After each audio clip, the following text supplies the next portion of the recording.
Hello, you're listening to Alternative Sports Radio. Welcome to the show.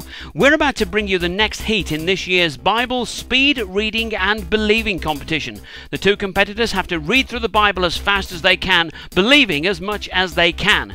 Both will be given a lie detector test at the end to make sure that they read all of the text and that they believed everything that they read before moving on to the next piece. Our first competitor is Dr. David Dunkins, a scientist of over 35 years and an expert in cosmology, paleontology and biology.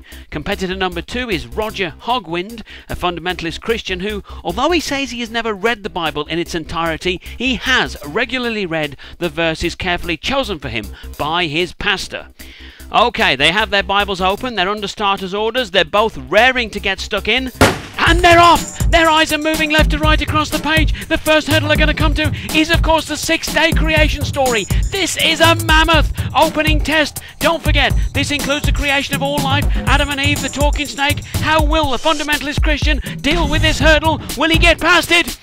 Oh, he's taken an enormous leap of faith. Fantastic! He's off to a flying start. Let's have a look at the scientist. Oh, he's stuck at the first hurdle. His brow is furrowed. He can't believe what he's reading. Clearly none of this jives with his 35 years of scientific study. But if he's going to win, he's going to have to find a way past it. But it's going to be tricky. Not only is he dealing with the huge contradictions between every branch of science and the Bible, but he also has the Bible's countless internal contradictions to deal with as well.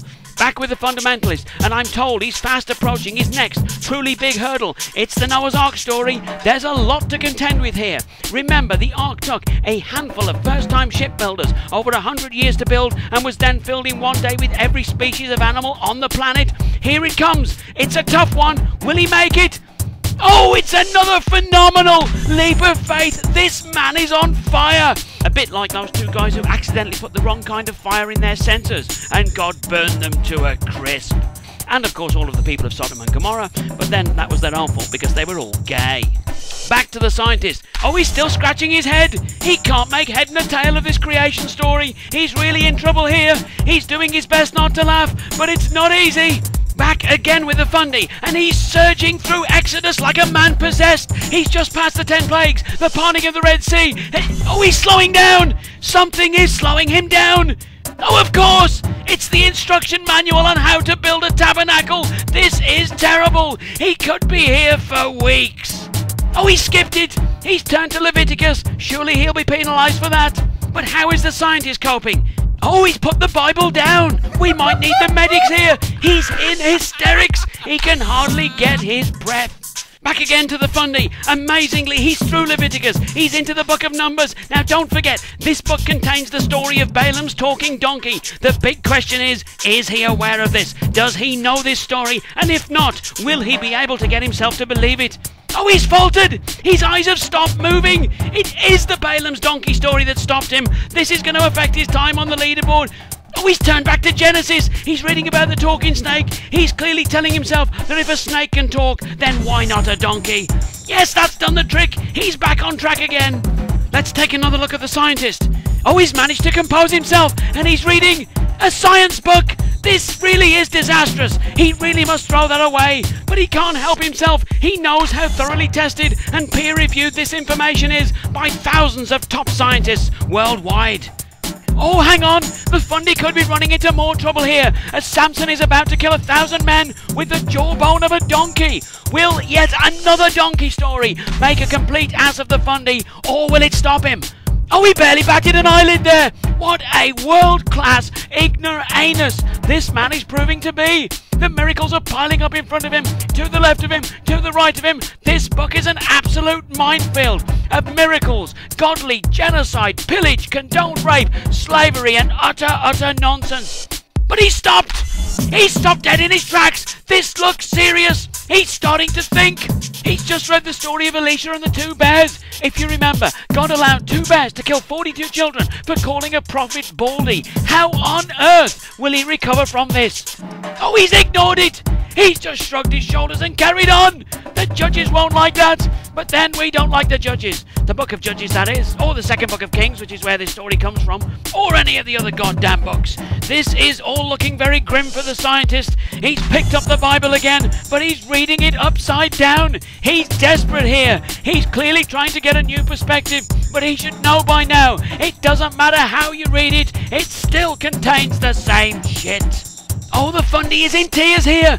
It's the book of Job. This always gets them. This one really is a tearjerker. A tearjerker for jerks. This is impressive reading by the fundy. He really is burning through these pages now. Funnily enough, so is the scientist. Yep, there goes the fire alarm. That'll disqualify him for sure.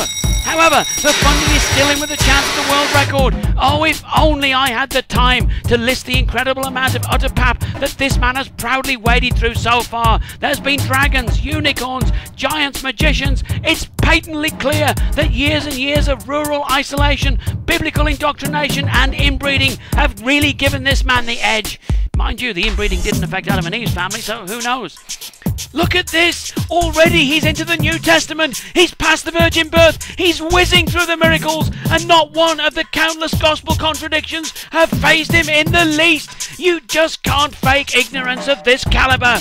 He's just crossed over into the book of Acts, and here comes the big one! It's Jesus' bodily ascension to heaven! Will this prove to be one hurdle too many? Here it comes!